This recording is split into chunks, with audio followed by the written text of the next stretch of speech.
आदरणीय खेलकुद प्रेमी दर्शकहरू, यहाँलाई स्वागत छ कार्यक्रम स्पोर्ट्स म्यागजिनमा। ग्राफिक्स भिजन मिडियाको साप्ताहिक प्रस्तुति कार्यक्रम स्पोर्ट्स म्यागजिनमा साताभरिका विविध खेलकुद गतिविधिहरूलाई समेटिएको छ। सदाझैं यसपटक पनि यस साताका महत्त्वपूर्ण खेलकुद गतिविधिहरू लगायत नियमित सेगमेन्ट समेटेका छौं। कार्यक्रम सुरु गर्नु अघि छोटो व्यापारिक विषय। न्यूज राउन्डअप। सरकारले नेपाली खेलकुदको सर्वोच्च निकाय राष्ट्रिय खेलकुद परिषद राखेपको सदस्य सचिवमा केशव कुमार विष्टलाई नियुक्त गरेको छ। युवा तथा खेलकुद मन्त्रालय र खेलकुद मन्त्री पुरुषोत्तम पौडेलले बिहीबार 4 वर्षका लागि विष्टलाई राखेपको सदस्य सचिवमा नियुक्त गरेको हो। एमाले निकट रहेका विष्टलाई मन्त्रालयले राखेपको सदस्यमा चयन गर्दै सदस्य सचिव बनाएको हो। बिहीबार खेलकुद विकास ऐनको दफा 2 को 2 घमा भएको व्यवस्था अनुसार विष्टलाई सदस्य सचिव बनाइएको पत्र राखेप बोर्डमा खेलकुद मन्त्रालयले पत्र पठाएको थियो। विष्ट राष्ट्रिय खेल संघको कोटाबाट सदस्यमा मनोनित भएका हुन्। त्यस्तै मन्त्रालयले खेलकुद संघको तर्फबाट विष्टसहित पौडीका राजेन्द्र श्रेष्ठ तथा फुटबलका समीम उल्लाहलाई सदस्यमा नियुक्त गरेको छ। पूर्व सदस्य सचिव युवराज लामा 4 वर्षे कार्यकाल पूरा गरेर जेठ 28 मा बिदा भएपछि सरकारले जेठ 32 गते निमित्त सचिवका रूपमा शकुन्तला नगरकोटीलाई नियुक्त गरेको थियो। निमित्त सदस्य सचिव नियुक्त गरेको केही सातामै मन्त्रालयले विष्टलाई सदस्य सचिवमा नियुक्त गरेको हो। सदस्य सचिव विष्ट सेपाक ताक्रो संघका कार्यवाहक अध्यक्ष हुन्। विष्ट एमालेको भातृ संगठन युवा संघ नेपालका केन्द्रीय सदस्य भइसकेका व्यक्ति हुन्। नेपाल खेलकुद महासंघका कार्यवाहक अध्यक्ष रहेका विष्टले यसअघि पूर्वाञ्चल क्षेत्रीय विकास समितिमा बसेर काम गरेका थिए। विष्टले 2.5 वर्ष राखेपको पूर्वाञ्चलको अध्यक्षको जिम्मेवारी सम्हालेका थिए। विष्ट 2054 सालमा सुनसरी जिल्ला खेलकुद विकास समितिको उपाध्यक्ष भएका थिए। नवनियुक्त सदस्य सचिव विष्टले बिहीबार नै पदभार ग्रहण गरेका थिए। सदस्य सचिव विष्टले पदभार ग्रहण गर्दै आफ्नो कार्यकाल स्वर्णिम हुने बताएका थिए। त्यस्तै उनले आफ्नो टिमसँग छलफल गरी 4 वर्षे कार्यकालमा गर्ने कामहरूको श्वेत पत्र जारी गर्ने घोषणा गरेका थिए।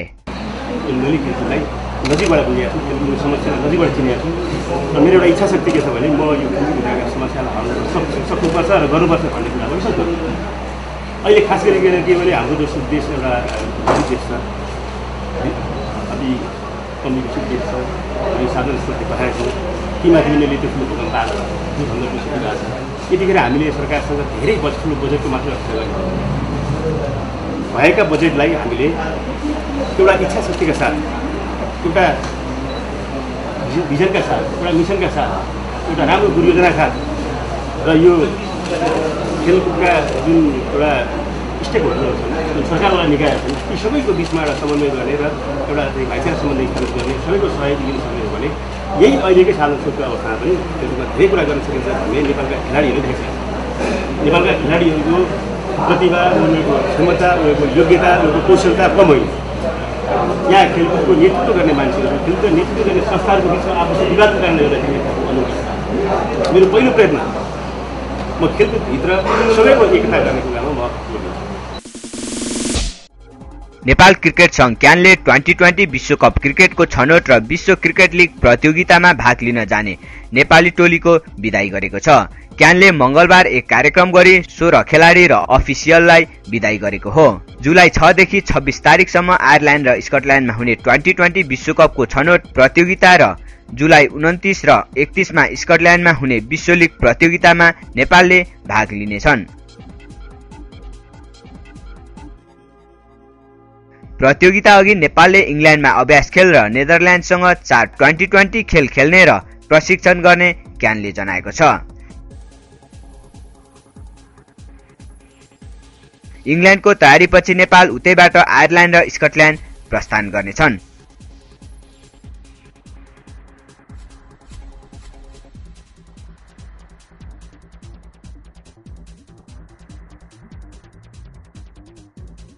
त्यस्तै क्यानले नेपाली राष्ट्रिय क्रिकेट टोलीका प्रशिक्षक पुबुदु दासनायको कार्यकाल 6 महिना थप गरेको छ। सरकारले गरेको सम्झौता सकिने केही दिन बाँकी छँदा नेपाल क्रिकेट संघ क्यानले अर्को सम्झौता गरेको हो। उनको कार्यकाल जुलाई 15 सम्म मात्र रहेको थियो। नयाँ सम्झौता अनुसार अब डिसेम्बर 31 सम्म पुबुदु नेपाली राष्ट्रिय क्रिकेट टोलीको प्रशिक्षक रहनेछन्।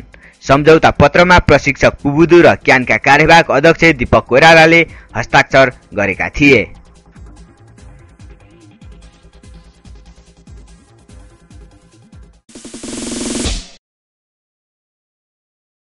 अखिल नेपाल फुटबल संघ एन्फाले कार्यवाहक अध्यक्ष ललित कृष्ण श्रेष्ठको निधन भएको 13औं दिनको अवसर पारेर श्रद्धाञ्जली सभाको आयोजना गरेको छ। एन्फा कम्प्लेक्स साधो बाटोमा आयोजित शोक सभामा फुटबल तथा खेलकुदसँग जोडिएका व्यक्तिहरूको बाक्लो उपस्थिति रहेको थियो। शोक सभामा बोल्ने अधिकांश वक्ताहरूले सरल व्यक्तित्व र उनले नेपाली फुटबलमा पुर्याएको योगदानबारे चर्चा गरेका थिए। शोक सभामा बोल्दै श्रेष्ठकी पत्नी नीलु श्रेष्ठले आफ्ना श्रीमानको फुटबल, एन्फा र 3 स्टार नै सबै थोक भएको स्मरण गरेकी थिइन्। शोक सभामा बोल्दै युवा तथा खेलकुद मन्त्रालयका सचिव दिपेन्द्रनाथ शर्माले फुटबलमा अघि बढाएका श्रेष्ठको योजना सफल बनाउन सके उनीप्रति सच्चा श्रद्धाञ्जली हुने बताएका थिए। शोक सभामा राखेपका निमित्त सदस्य सचिव शकुन्तला नगरकोटी, एन्फाका प्रतियोगिता संयोजक नरेन्द्र श्रेष्ठ, राष्ट्रिय टोलीका पूर्व कप्तान राजु काजी साक्य, नेपाल खेलकुद पत्रकार मञ्चका अध्यक्ष अजय फुयाल र फिफाका अधिकारी शाहजी प्रभाकरण लगायतले श्रेष्ठको व्यक्तित्वमाथि चर्चा गरेका थिए। श्रेष्ठका पत्नी नीलु श्रेष्ठ एक छोरा र एक छोरी रहेका छन्। Shrestha Lalitpur A division club 3 स्टारका अध्यक्ष पनि थिए। श्रेष्ठको ललितपुर भैँसीपाटी स्थित नयाँ घरमा सरेकै दिन जेठ 29 गते राति करेन्ट लागेर निधन भएको थियो।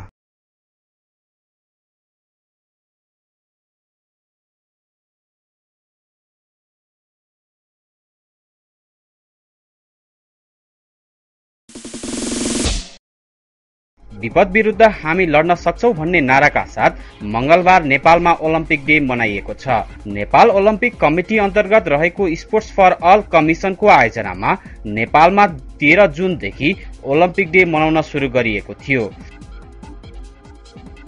मोडर्न ओलम्पिक गेम्सको जन्म भएको सम्झनामा 23 जुनलाई विश्वभरिका 205 राष्ट्रले ओलम्पिक डेका रूपमा मनाउँदछन्। सन् 1894 को 23 जुनमा अन्तर्राष्ट्रिय ओलम्पिक कमिटी विधिवत रूपमा स्थापना भएको थियो।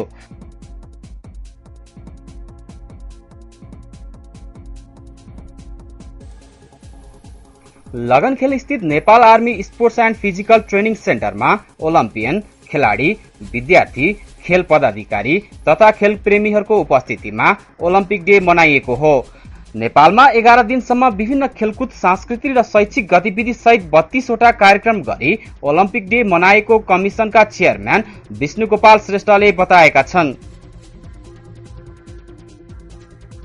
मंगलबार भएको ओलम्पिक डेको विशेष कार्यक्रममा नेपालका ओलम्पियनहरू जितबहादुर केसी, संगिना वैद्य, कमल अधिकारी, राजेन्द्र भण्डारी, चन्द्रकला थापा, देबु थापा, फुलमाया क्यापाछाकी, पुष्पराज ओझा, प्रवीण तुलाधर र टीकाराम श्रेष्ठले ओलम्पिक टर्च लिएर मार्च पास गरेका थिए।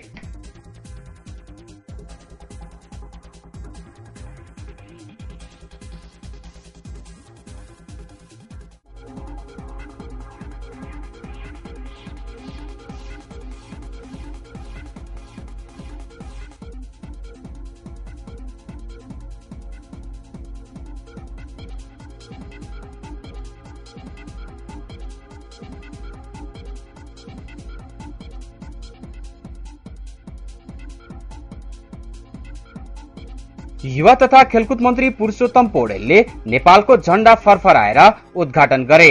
उनले नेपालले 2020 सम्म ओलम्पिक खेलमा मेडल जित्ने तयारी गरिरहेको बताएका छन्। उनले सन् 2016 मा ब्राजिलमा हुने ओलम्पिक खेलमा नेपालको उत्साहजनक सहभागिता हुने घोषणा गरे।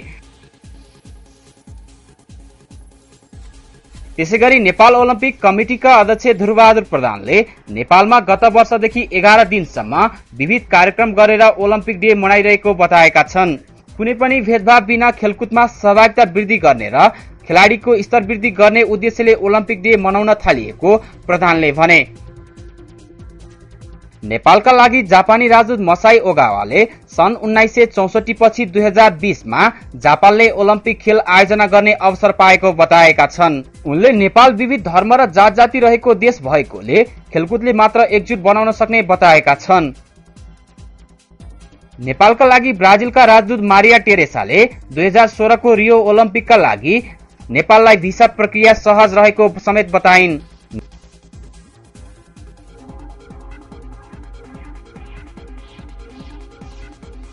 नेपाल ओलम्पिक कमिटीका महासचिव जीवनराम श्रेष्ठ र स्पोर्ट्स फर अल कमिसनका चेयरम्यान विष्णुगोपाल श्रेष्ठले ओलम्पिकको भावना र मर्म बारे प्रकाश पारेका थिए।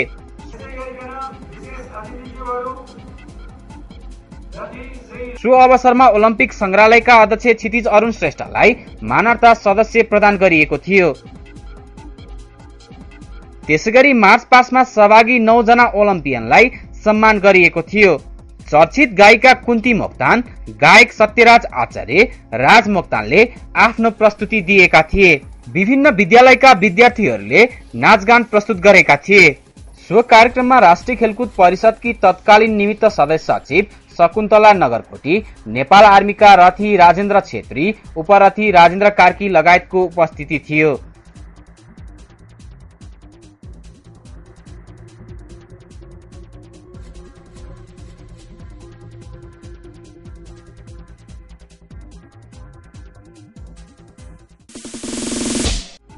एससीजी ब्याडमिन्टन एसियाली जुनियर च्याम्पियनशिपमा सहभागी हुन 3 खेलाडी सहित 5 सदस्य नेपाली टोली थाइल्याण्डको बैंकक प्रस्थान गरेका छन्। जुलाई 28 देखि जुलाई 5 तारिकसम्म हुने व्यक्तिगत र मिक्स टिम प्रतिस्पर्धाको पुरुषमा निर्विक्रम देवकोटा तथा महिलामा शिक्षा श्रेष्ठ र सुनैया मुखियाले प्रतिस्पर्धा गर्नेछन्।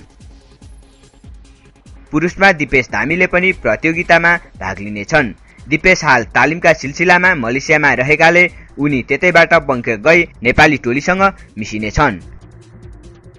टिम व्यवस्थापनमा ब्याडमिन्टन संघका सदस्य उदय कुमार श्रेष्ठ तथा प्रशिक्षकमा ब्याडमिन्टन मुख्य प्रशिक्षक रजनी जोशी रहेका छन्। टोलीलाई शुक्रबार एक कार्यक्रमबीच विदाई गरिएको थियो। सिंगापुरमा हुने रोड टु सिंगापुर टेनिसमा सहभागी हुने जुनियर टेनिस खेलाडीको छनौट प्रतियोगिता साधुबाटो स्थित टेनिस कोर्टमा सुरु भएको छ। अखिल नेपाल लन टेनिस संघद्वारा आयोजित छनौटको पहिलो दिन महिलाको अन्डर 14 उमेर समूहको सिंगल्समा अभिलाषा विष्ट, मेधावी गिरी र इरा राउतले विजयी सुरुवात गरेका छन्। अभिलाषाले खुशी पाण्डे, मेधावीले प्रेरणा कोइराला तथा इरा राउतले सलोनी तामाङलाई समान 8-1 को नतिजामा पराजित गरे।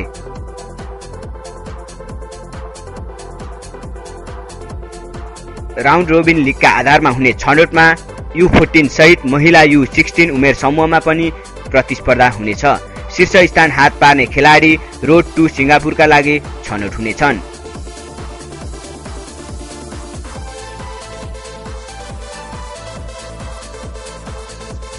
छनौट प्रतियोगिताको U14 मा 6 र U16 मा 4 खेलाडी सहभागी छन्।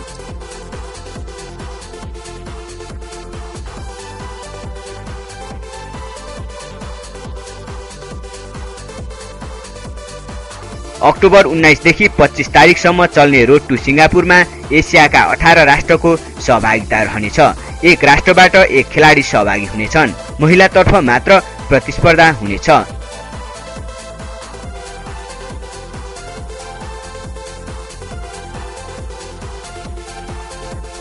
छनौटको लन टेनिस संघका महासचिव मनोहर दास मूलले उद्घाटन गरेका थिए। छनौटका लागि महासचिव मूलको संयोजकमा 3 सदस्यीय छनौट समिति गठन गरिएको छ।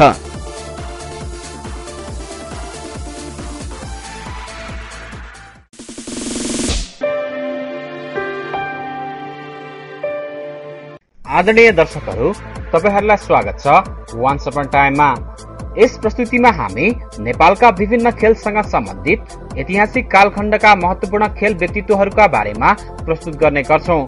आजको यस प्रस्तुतिमा हामी पूर्व खेलाडी हिमालयन शमशेर राणाको बारेमा प्रस्तुत गर्दैछौं। नेपाल राष्ट्र बैंकका पूर्व गभर्नर समेत रहेका उनी गल्फ, फुटबल लगायत खेलहरू खेल्ने गर्थे। अब प्रस्तुत छ उनीसँग गरिएको छोटो कुराकानी। आजको प्रस्तुतिमा हामी उनको खेलसँग सम्बन्धित प्रस्तुति बारे प्रस्तुत गर्दैछौँ। दिल्ली बजारबाट खेल्ने अनि त्यो बेलामा कम्पिटिसन हुन्थ्यो कलेजको टिमसँग, कलेजको विद्यार्थीहरू र अनि त्रिचन्द्र कलेजको विद्यार्थीहरू र अनि एउटा ठमेलको टिम थियो। किन फुटबल नै नरसिंहहरूले ल्याएको नेपालमा। अनि ठमेलको टिममा चाहिँ नि इम्बेसीमा काम गर्ने लाइन छोकडाहरू पनि खेल्ने कि हुनाले त्यो नडराएर चाहिँ नि राणाजी बक्साबहरूसँग खेल्नेमा त्यो लाइन छोकडाहरू चाहिँ नडराएर खेल्ने एउटा रामनारायण भन्ने थियो, इम्बेसीको मान्छे लाइन छोकडा, ऊ चाहिँ नरसमशेरसँग टक्कर लिएर खेल्थ्यो उसले चाहिँ। त्यो बेलामा गोल्कीले बल लिँदाखेरिमा चार्ज गरेर गोल छिराउन पाइने। त्यो गोल्कीको चाहिँ नि पोस्ट साह्रै जोखिमपूर्ण थियो, किनभने चार्जै गर्न पाइने, बलै समातिसकेपछि पनि उसलाई चाहिँ नि चार्ज गरेर गोल गर्न पाउने भने कहिले डाँक भाँचिने, कहिले त्यस्तो थियो कि। तर ऊ चाहिँ नडराएर खेल्थ्यो रामनारायण मिश्र भन्ने। हवस् त, उनको बारे आजलाई यति नै। बाँकी प्रस्तुति अर्को हप्ता पुनः प्रस्तुत गर्नेछौँ, प्रतीक्षा गर्नुहोला। आफ्नो खेलको टर्निङ पोइन्ट सुनाएकी ज्ञानीले सुरुवाती अवस्थामा केही खराब नतिजाको सामना समेत गर्नु परेको थियो। नेसनलमा भनेपछि क्याम्पमा त म 2006मा बसेको थिएँ के अरे, एसियन गेमकै सेलेक्सनको लागि। 2006 होइन, 2010मा एसियन गेम ग्वान्जाओमा हुँदाखेरि टिम एबिसी भनेर छुट्याएको थियो हामीलाई, अनि म टिम बीमा थिएँ जस्तो लाग्यो। अनि सविता महर्जनसँग हारेँ मैले फाइनलमा, सेलेक्सनमा। अनि त्यसपछि 2011मा माउन्ट एभरेस्ट, फर्स्ट माउन्ट एभरेस्टको सेलेक्सन थियो। त्यहाँ मैले रेणुका दिदी र म मात्रै थियौँ त्यो वेटमा। अनि अब डर त लागिरहेको थियो, एकदम खतरा खेलाडी रे उहाँ, पहिला साफ गेममा नि गोल्ड मेडलिस्ट रे भनेर भन्थ्यो। अब खेल्न जाँदाखेरि डर लागिरहेको थियो। अनि खेल्न गए रिङमा उहाँसँग, फर्स्ट राउन्डमा उहाँले लिड गरिराख्नु भएको थियो, 4-0 भएको थियो। सुरुमै माथि खाइहालेँ, त्यसपछि ला अब हारेँ मैले भन्ने जस्तो भयो। अनि त्यसपछि खेल्दै जाँदाखेरि लास्ट राउन्डमा 7-4 भयो। दिदीको 4 स्कोर भन्दा धेरै आएन, मेरो 7 आयो। अनि त्यसपछि जितेँ। अनि त्यसपछि म हाइलाइटमा आएँ भनौँ न। अनि 2011देखि म क्याम्पमा परेँ, नेसनल टिमको क्याम्पमा। उनी तेक्वान्दोको राम्रो खेलाडी थिइन्, तर पनि उनलाई भाग्यले साथ नदिएकै कारणले होला सायद उनले लामो समय पश्चात मात्र अन्तर्राष्ट्रिय खेल खेल्ने अवसर पाइन्। इन्टरनेसनल गेम नेपालमै भएको चाहिँ 2011मा फर्स्ट माउन्ट एभरेस्ट सुरु गरेँ। अनि त्यसपछि 2012मा Mexico world championship, 21st world championship खेलेँ। अनि त्यसपछि अहिले 14मा एसियन गेम। मेक्सिकोमा जर्मनीसँग परेको थिएँ म। फर्स्ट राउन्ड जितिरहेको थिएँ, 3-0 भइरहेको थियो। सेकेन्ड राउन्ड 5-5 भयो। लास्टमा स्टामिना कमको कारणले हजुर हारियो। तथापि उनको प्रशिक्षक भने ज्ञानी सुरुवाती अवस्थामा नै निकै राम्रो खेलाडी भएको बताउँछन्। सुरुमै सेकेन्ड मेडल आएको थियो, तर उसको सानो वेट भएन, उसको त हाइट ठुलो भएर त्यही बेलादेखि नै उसको ठुलै वेटमा खेलेको। उसले 47, 46 बिलो फिन वेटमा खेल्थ्यो सुरुदेखि नै। अनि सेकेन्ड मेडल लाग्यो। त्यसपछिको चाहिँ पछाडि फर्किन परेन। सानो गेममा जुन गेममा पनि गोल्ड मेडल, जुनै गेममा पनि। पछि लास्टमा आएर मलाई याद भएको चाहिँ 15औं एसियन गेमको सेलेक्सन महेन्द्र पुलिस क्लब हलमा भएको थियो, ग्रिनबेलमा 2064-65 होला सायद, त्यो ठ्याक्कै साल चाहिँ याद भएन। ग्रिनबेल हुँदै खेलेको 1 वर्ष पनि भएको थिएन, एसियन गेमको सेलेक्सनमा परेको थियो कि लास्टमा 1 स्कोर कि 2 स्कोरले हार्यो। त्यो भयो एउटा। अनि अर्को चाहिँ उसको यो युथ ओलम्पिक 2000 समथिङ कति हो त्यो चाहिँ याद भएन, युथ ओलम्पिकको लागि सेलेक्सन भएको थियो नेपालबाट, एउटा केटा र एउटा केटी, रञ्जन श्रेष्ठ र ऊ ज्ञानी चुनारा भन्ने भएको थियो। त्यसमा लास्टमा विवाद भएर 2 जना लान नसक्ने भयो भनेर विवाद परेर अनि त्यसपछि चाहिँ रञ्जन श्रेष्ठ चाहिँ युथ ओलम्पिक खेल्नु गयो, ऊ चाहिँ त्यहीँबाट वञ्चित भयो कि। त्यो पछि चाहिँ अनि 12औं ओलम्पिक होला, त्यसको लागि सेलेक्सन चाहिँ आइएसएसँग परेको थियो उसको। त्यो चाहिँ याद छ मलाई, आइएसएसँग 2 स्कोरले हारेको छ। हजुर, त्यो बेलामा रेड बेल भयो, भर्खर रेड बेल भएको थियो। हजुर ऊ एसियन गेम जितिसकेको थियो त्यो बेला हजुर 12औं ओलम्पिक जस्तो लाग्छ मलाई त्यो बेलामा 2 स्कोरले हार्यो ऊ त्यति उसको त्यो ठुलो प्रतियोगिता त्यो दुईटा चाहिँ याद छ मलाई अरू त अब नेसनल पछि चाहिँ नेसनल टिममा पुगेपछि त हामीले अब उता चान्स भएन उता नेसनल टिममै गइहाल्यो अनि त्यसपछि त्यो त उतैबाट अरू गुरुहरू सिनियर गुरुहरूले हेर्नुभयो हस्त उनको बारे आजलाई यति नै अर्को हप्ता थप प्रस्तुति प्रस्तुत गर्नेछौं प्रतीक्षा गर्नुहोला